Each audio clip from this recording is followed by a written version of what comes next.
You, John Fitzgerald Kennedy, do solemnly swear. I, John Fitzgerald Kennedy, do solemnly swear. That you will faithfully execute the office of President of the United States. That I will faithfully execute the office of President of the United States. And will, to the best of your ability.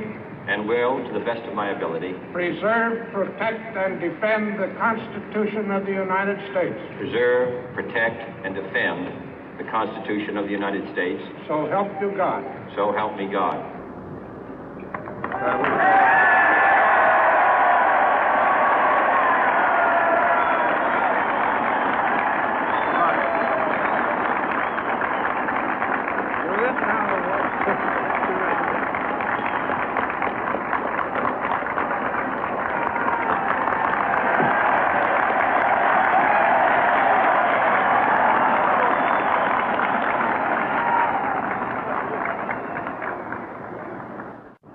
Vice President Johnson, Mr. Speaker, Mr. Chief Justice, President Eisenhower, Vice President Nixon, President Truman, Reverend clergy, fellow citizens.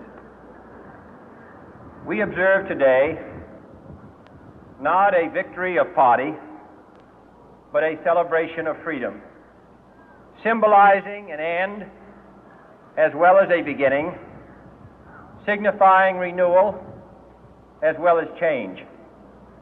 For I have sworn before you and Almighty God the same solemn oath our forebears prescribed nearly a century and 3/4 ago.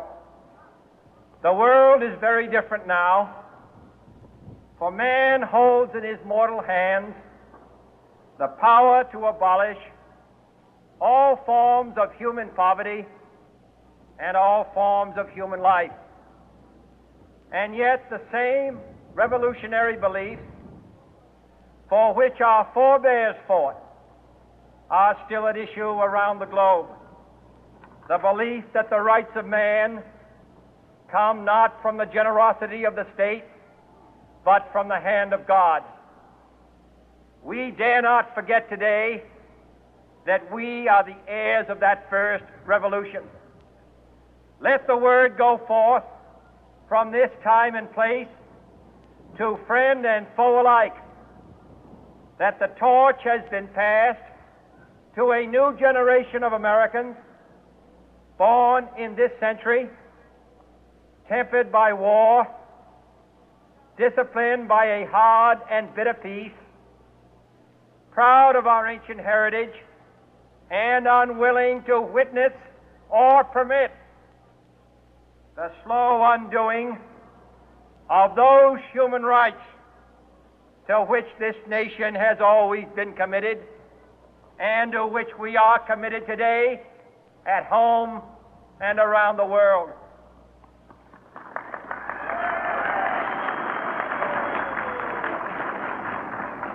Let every nation know, whether it wishes us well or ill, that we shall pay any price, bear any burden, meet any hardship, support any friend, oppose any foe to assure the survival and the success of liberty.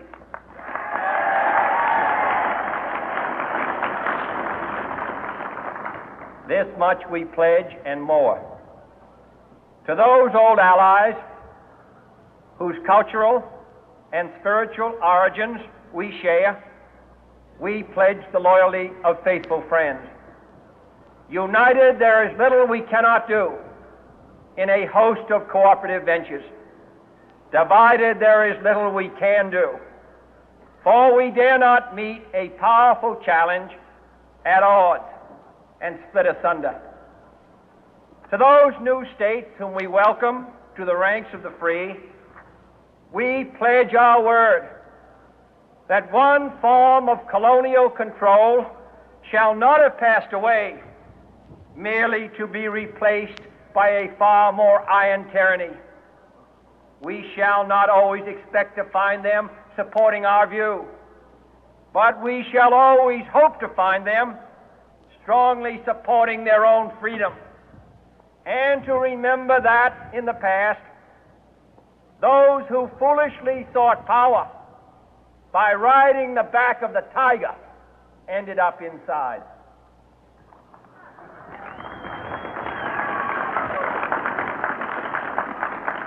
To those people in the huts and villages of half the globe struggling to break the bonds of mass misery, we pledge our best efforts to help them help themselves for whatever period is required, not because the communists may be doing it, not because we seek their votes, but because it is right. If a free society cannot help the many who are poor, it cannot save the few who are rich.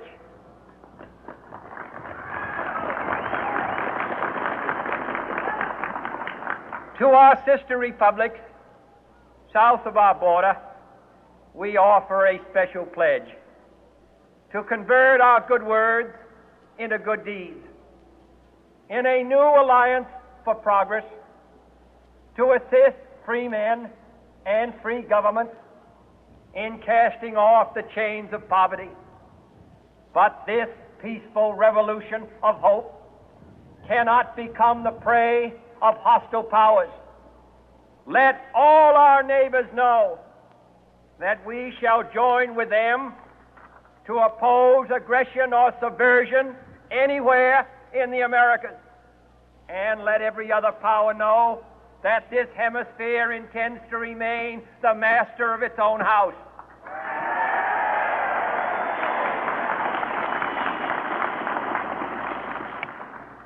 To that World Assembly of Sovereign States, the United Nations, our last best hope, in an age where the instruments of war have far outpaced the instruments of peace, we renew our pledge of support to prevent it from becoming merely a forum for invective, to strengthen its shield of the new and the weak, and to enlarge the area in which its writ may run. Finally, to those nations who would make themselves our adversary, we offer not a pledge, but a request that both sides begin anew the quest for peace. Before the dark powers of destruction, unleashed by science, engulf all humanity in planned or accidental self-destruction, we dare not tempt them with weakness, for only when our arms are sufficient beyond doubt can we be certain beyond doubt that they will never be employed. But neither can two great and powerful groups of nations take comfort from our present course, both sides overburdened by the cost of modern weapons, both rightly alarmed by the steady spread of the deadly atom, yet both racing to alter that uncertain balance of terror that stays the hand of mankind's final war. So let us begin anew, remembering on both sides that civility is not a sign of weakness, and sincerity is always subject to proof. Let us never negotiate out of fear, but let us never fear to negotiate.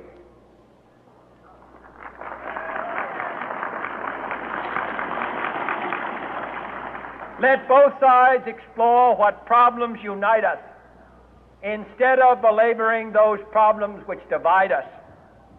Let both sides, for the first time, formulate serious and precise proposals for the inspection and control of arms, and bring the absolute power to destroy other nations under the absolute control of all nations.